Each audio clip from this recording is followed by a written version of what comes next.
Welcome to AlchemistX Innovators Inside, the podcast where we explore the world of corporate innovation and dive deep into the minds of thought leaders, high achievers, and risk takers.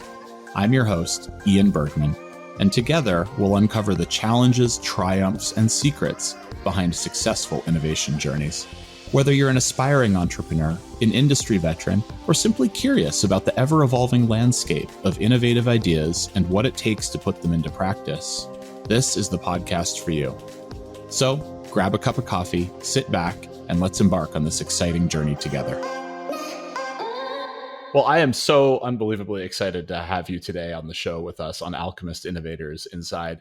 I'm joined today by Julieta Miranda, a wonderful founder and executive at a startup that's participated in an Alchemist program. Juliet, welcome to the show. Thank you, Ian, so much for having me. I'm really excited to be here today. We're excited to have you, and it's good to see you. It's been, I don't know how many months, I think, since we actually had a conversation. I feel like it may have been in person in Edmonton in the basement of a community space, something like that. You're right. I think it was, we don't want to call it Hell Week, but Integration Week in Edmonton. And it was, we were in the hot seat. That's right. It was at the Edmonton Police Foundation in the evening after a long day, putting together a quick pitch. And I saw you. Well, it was amazing. And that was almost a year ago. It's amazing how time flies. But I'm really excited about the progress that you've been making. So let's just jump in. I'm going to ask you to introduce yourself. You're a founder. You're working on a cool business. I just found out you have some exciting news. Can you just tell us a little bit, what are you doing and a little bit about how you started doing it? Absolutely. So I'm originally from El Salvador. That's in Central America, the smallest country. And I came to Canada as a child refugee when I was only 7 years old. So I grew up in Edmonton, and I actually went to school for criminology, graduated from that, and saw an opportunity to support my dad with his family business. And that just from, he preached to me to go into business for so long. And I said, no. I finished my graduate studies, and 2 weeks later, I'm full throttle business. And then, so just after a few short years, I ended up purchasing his company and then launched as a full first-time entrepreneur and grew that company to be a multi-million-dollar corporation here in Fort McMurray, which is where I live. And now I'm on my first startup, and it's been a wild ride. That's definitely a wild ride. So you launched yourself kind of into the family business, and now you forked off into doing something a little bit different. So what are you doing? Tell us about Kid Drop. Sure, of course. So Kid Drop is a transportation solution for busy parents. So we move kids to and from safely, from home to daycare, to hockey, to piano, really anywhere they need to go safely. Our drivers are vetted moms, and they're in uniform, and they're in really beautiful shuttle vehicles. So it's a pooled service. And it just sprouted as an idea. I was in 2018, I became a single mom, and thinking about how to merge my entrepreneurial spirit and my I need a job spirit. Both important. Both quite important.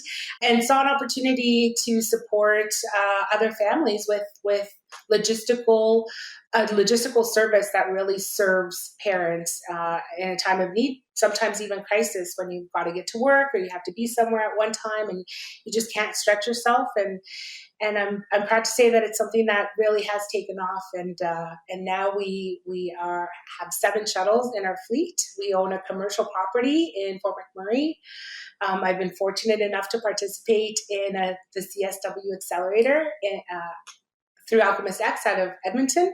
And as a graduate, it's opened up so many doors, so much more aware of what's possible. And if anything, it's taught me to dream bigger and bigger. I love that, bigger and bigger. Well, and let's talk about this dream for a second. So I'm a parent. I've got a couple young kids, and boy, do I recognize this problem. They've got to be places, and I've got to be places, usually sitting in my basement typing or talking to people on Zoom.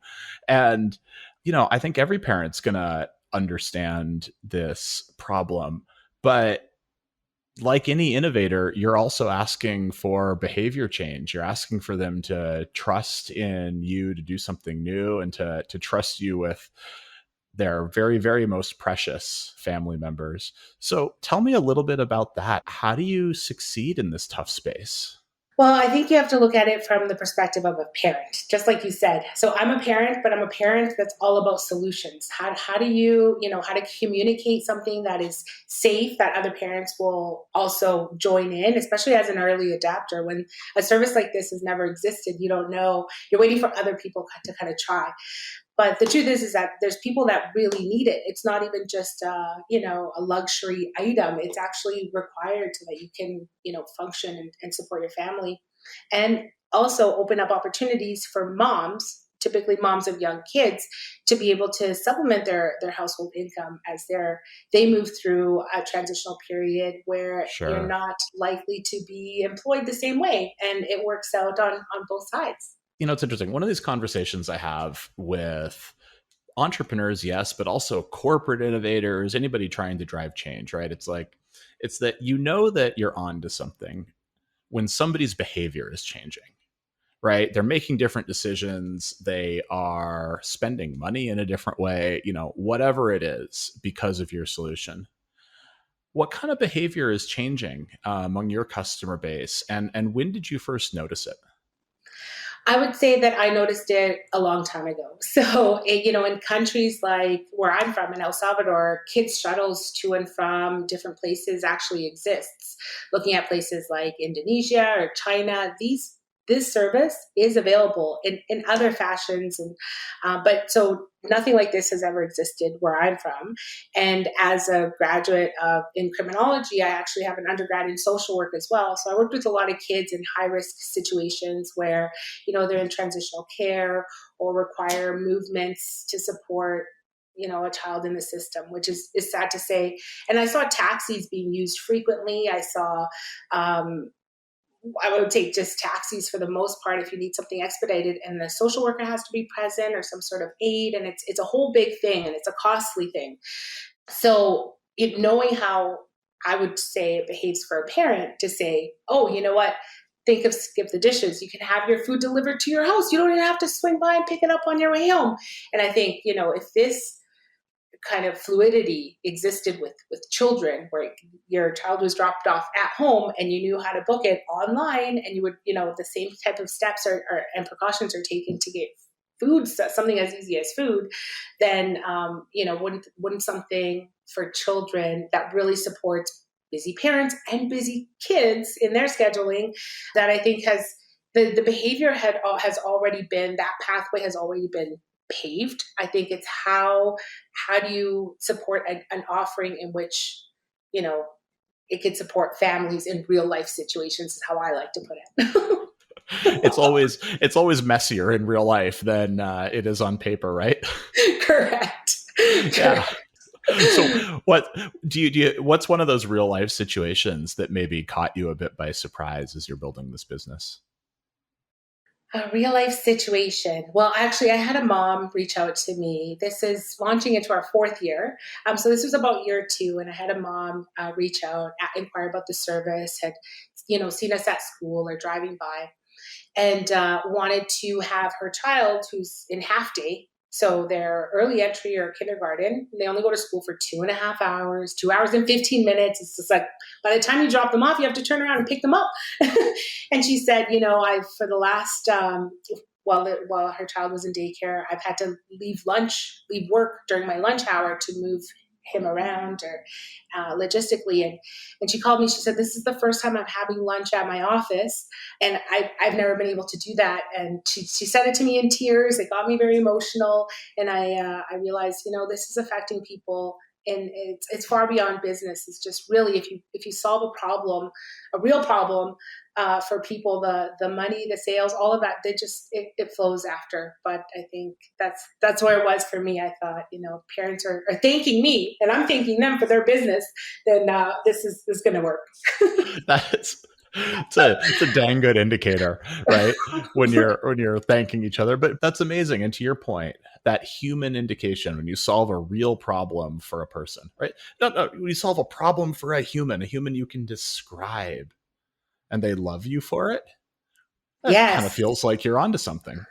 feels like we're onto something. And the longer time goes by, the more research you have on your customer base and your traction and all these other wonderful things that I learned in the accelerator that I really hadn't formulated in words or in print. The buzzword city that makes up entrepreneurship these days. That's right. And I can say confidently now that exactly 40% of our ridership is 4 years old. And I think it's interesting how, and we're talking about behavior, it's at that peak time when your child is about to enter, school, where it's a scheduled program that now has to happen on a regular basis. And either the parent is about to go back to work, or they're having another child. And it's that customer base that makes up 40% of our business. And it's incredible to know that year 3. That's awesome. All right. So I've got one more question about your business. Now, I love your photos online. It's you in front of vans, like big, nice vans, right? Like, as you're moving kids around. So often when we're talking entrepreneurship, we're talking about tech businesses. Everything's in software. Everything's in microchips. Is KidDrop a tech business? It is a tech business. Yes. It's a tech business with an offering that will sell that tech. That's how that is. So the tech, it took a little while to figure out, well, what should the tech have? What is it that you need to build ahead of kind of building it? So initially, recognizing that there's a lot of moving parts, especially for such a custom service, because it's not like you're picking, 8 kids up at this place and then dropping the same 8 kids off at a different place. It's all the movements are quite specific, that you need to leverage technology in order to accomplish that, responsibly. We quickly understood the need for an app for our drivers to be able to pre and post trip, to be able to see their itinerary, to be able to communicate, and then have visibility. So we have cameras on board, we have fleet tracking, we have driver performance reporting. So all of these integral technologies that we have invested in the software integration of it into our platform, the next volley will now to be building our own app. So that's next, but that's what we formulated so far to be able to be considered, in my opinion, tech enabled. Makes sense to me. And I honestly, this is the stuff where it gives me goosebumps and jitters, right? Because you're taking all of these pieces of a tech stack that independently maybe aren't that complicated, but you can put them together and you can do something in the real world that makes a difference. So, I heard routing optimization, right? Like multivariable routing. I heard safety tracking and performance reporting, which is of course critical because parents want to know what's going on with their kids and, there's liability. I heard all these things that it's funny because you talk about some of you where your family is from and seeing just kind of vans roaming around with kids in them. You've gone a long way beyond that, using tech to sort of meet the needs of the modern parent that has certain expectations. And I think that's what I'm really proud of. I think, when you're launching from such a basic idea, right? Is like, how do I create an offering to help, a handful of parents move kids around to something where now, you're sought after for a franchise, or you're sought after for this market or that market, and recognizing that in order to accomplish these things, you really have to formulate appropriate policies, procedures, steps, and technology, naturally, that the offering just got bigger and grander and greater. And it's actually around school also forced me to kind of deep dive what's been happening in the yellow school bus model and why has nobody shooken it up. And, here I come. Here you come. I love it. Why isn't that such a thing? Why isn't this fixed? Oh, well, let's go. That's right. So speaking of let's going, I feel like I buried the lead a little bit here, but just before we started talking, you told me you have some pretty exciting news about the company. Do you want to share? I do have some pretty exciting news. A few months back, actually, when I returned from Austin. So I was able to go to Austin as an Alberta Innovates delegate, which was a really cool arena to attend at South by, to understand the investment arena in the U.S. market, which, of course, the U.S. and Canada are so closely aligned. And when I came back, I received an email or an invitation to apply for a show called Dragon's Den. And it's like the Shark Tank of Canada. And it was, as a longtime fan of the show and recognizing its ability and its exposure and opportunity for investment, it really forced my hand down that road, understanding your numbers, understanding what investors want, and understanding where you are and what your position is and how to properly express it for growth or for scalability. And so that's what I did. I applied very naively first time to the show. They liked the idea. They liked my personality. I was invited to attend their show, season 18, which starts September this year. So I'll be on the show this year. So I'm not allowed to say too much about it. But what I wanted to share is that it did volley the conversation around investment, and then so I was able to formulate my proper proposal and offer. And this morning at 9 a.m. I was able to close on my very first investment, which is amazing. Absolutely. Oh, congratulations. Unbelievable. So I'm sure our whole audience is going to be watching Dragon's Den rapidly. Yay! Or, raptly this fall, probably rapidly too, but I meant to say raptly. And then, and this is big news. So, what's the investment for? What are you planning on doing now that you have an injection of capital to scale the business? So the idea is that right now we had built a really incredible audience here in Fort McMurray, which is local where I am. And so the idea for scaling is to open up a secondary location in Grand Prairie.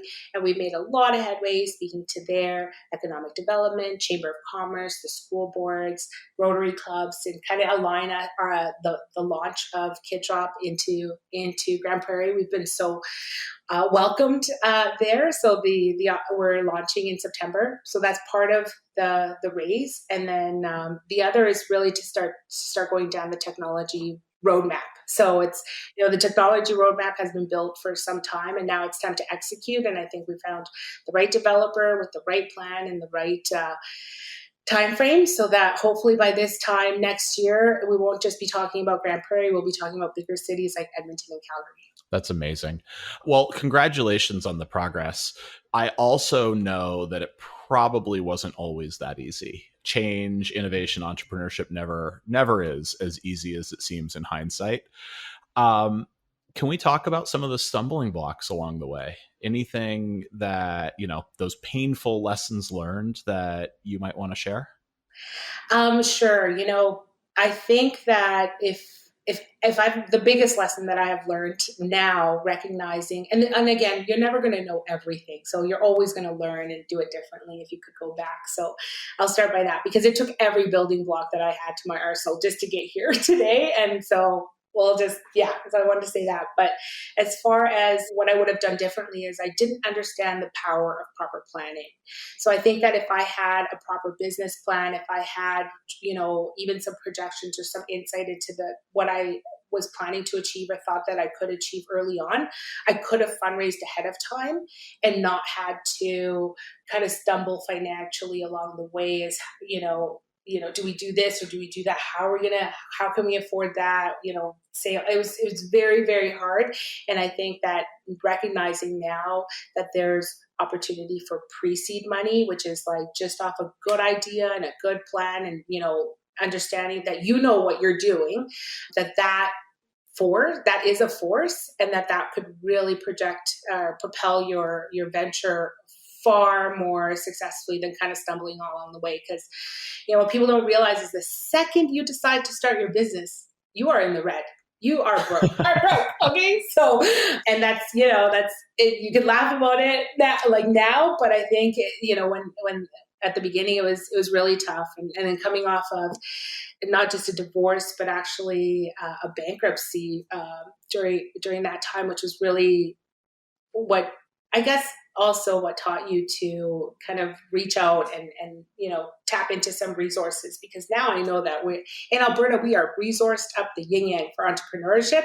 And if you're an entrepreneur and you don't know, or you're not taking advantage of these opportunities, then you are not doing enough to to fill your, because there's enough to fill your boots. You don't know what you don't know, right? And that leads to stumbling and lessons.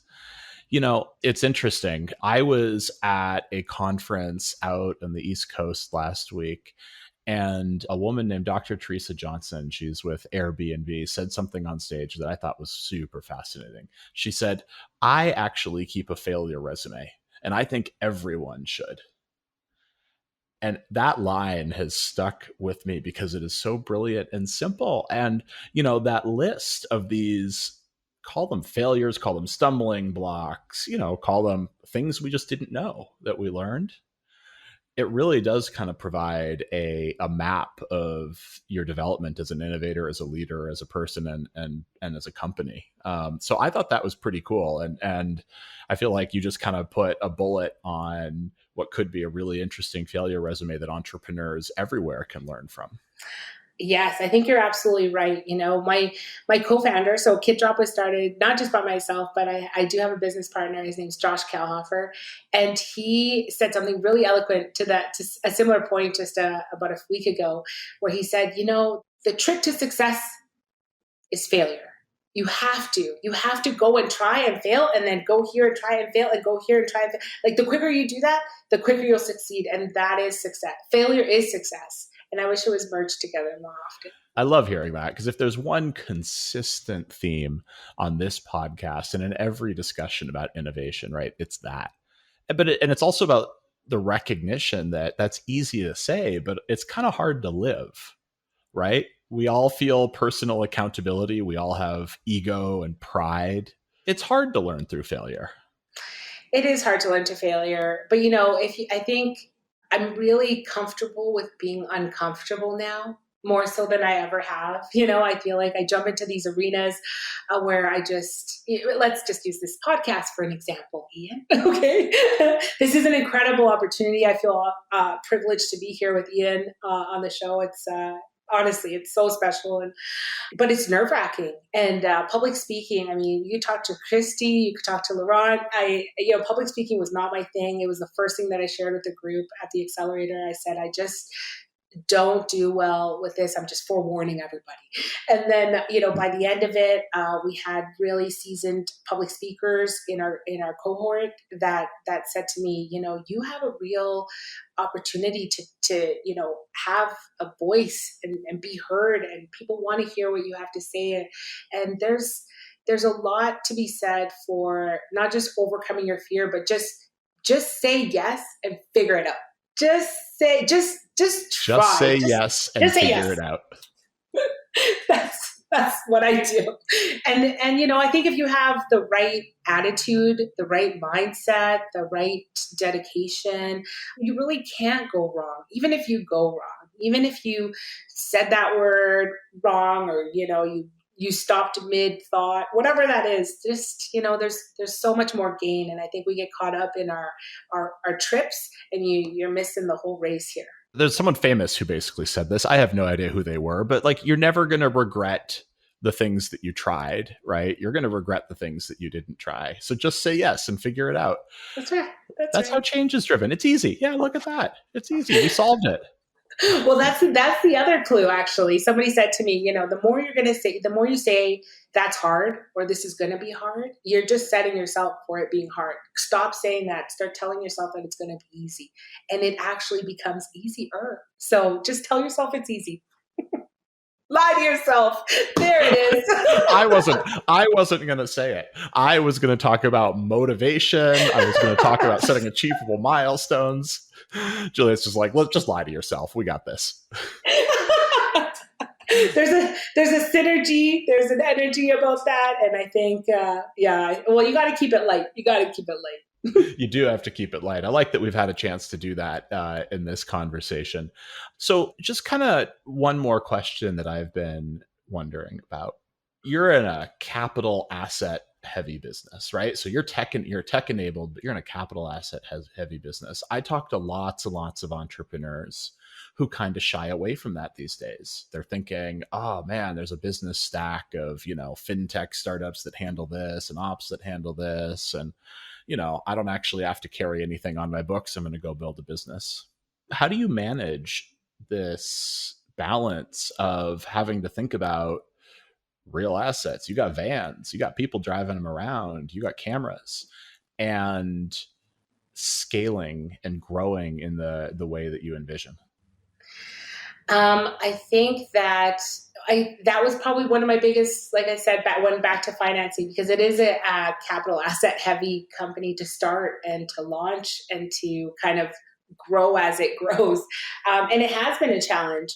But I think, so, a lot of the planning earlier on probably could have supported that a little bit better. But I am happy that, we are here. But there's still a lot of questions to be asked, or to be answered along the way.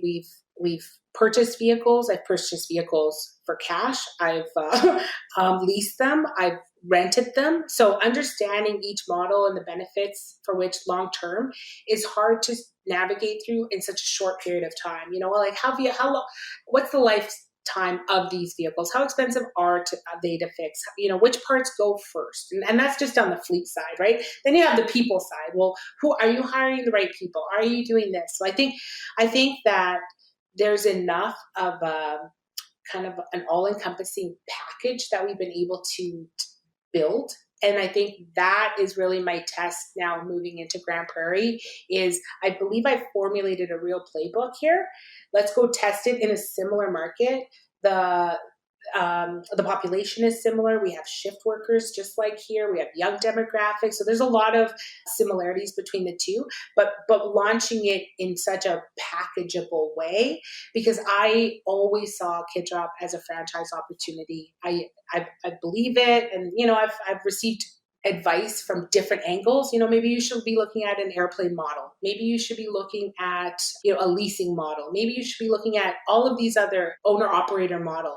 But I've always seen this as a franchise. And so, there's still things to work out and tweak long-term. But I think that I see Kid Drop as a franchise with licensing software opportunities everywhere. Amazing. And we're all going to be able to have point-to-point transport for our kids that's safe, reliable. I love it.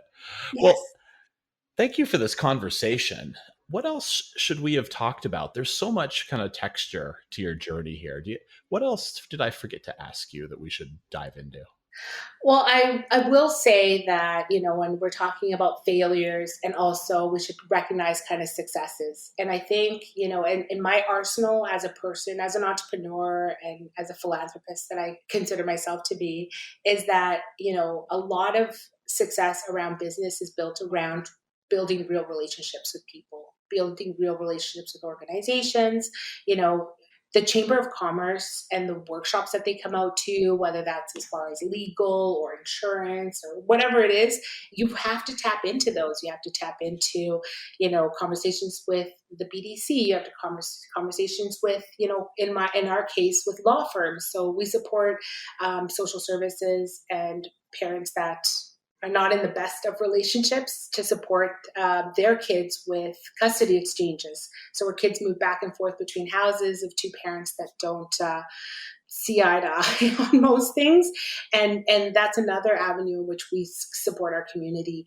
And it's through the relationships with the school boards, with the Boys and Girls Club, your YMCA, and all of these avenues that have propelled our business. So recognizing that and moving forward into another territory, this chamber will communicate with that chamber, and then that will help put your foot in the door into that conversation with that community. And that relationship is everything. And I think, you need to understand why it's important to attend these things, talk to different people, and then also to give back, to attend these sponsorship or supportive opportunities, because they have to see you, you have to see them. And the more that you're in communication, the better it is for both of you, for your stakeholder in the community, but also for anything that you want to do and you need support. That's what it's about. So it's all about relationships, and I value that. It's such good advice. Well, for folks who want to keep on top of what you're doing, what Kid Drop is doing, and maybe get more of these nuggets of wisdom, what's the best way for them to follow you? You're welcome to follow myself, Julieta Miranda. But I'm attached to all the social media angles. And it's kid-drop.com is our website. info@kiddrop is the email. Julieta@kiddrop is my personal email. I mean, anything Kid Drop. So type it, Google kid-drop.com, you'll find me, I swear. Anything Kid Drop. And of course, tune into Dragon Den this fall. Yes, correct. Yes, I'm gathering an audience. I'm telling everybody I know. So please, watch it. It's a great honor to be down this journey. That's how you bring value to the show, right? You boost the ratings. You're good to go. That's right. Yeah. Oh, that's amazing. Well, Julieta, this has been absolutely a pleasure. Thank you for joining us on Innovators Inside. I think your story is inspiring. It's educational, and you're driving change in the world. And I wish you the very best of luck as you grow and expand. And we're going to stay in touch. Thank you so much, Ian, for having me. We booked this a couple months ago. I've been anxiously awaiting, and how more special so on the morning of closing on an investment and being able to share that with you today. It's amazing. Timing is everything. I really believe that, and good energy and synergy. And AlchemistX is really, truly just a powerhouse. So if you ever have any opportunity, not even just for the podcast, but really looking into the program, you won't regret it. So thank you so much, Ian. You heard it. You heard it here first. You're more than welcome. Have an incredible rest of your week. Awesome. Thank you so much. Bye, everybody. So that's a wrap for today's episode of AlchemistX Innovators Inside. We hope you enjoyed the conversation. If you found value and insight in today's discussion, please be sure to subscribe to the podcast and never miss an episode. Don't forget to share with your friends, colleagues, or anyone who is passionate about corporate innovation or just curious about great ideas and practical insights. Until next time, I'm Ian Bergman. Thanks for tuning in.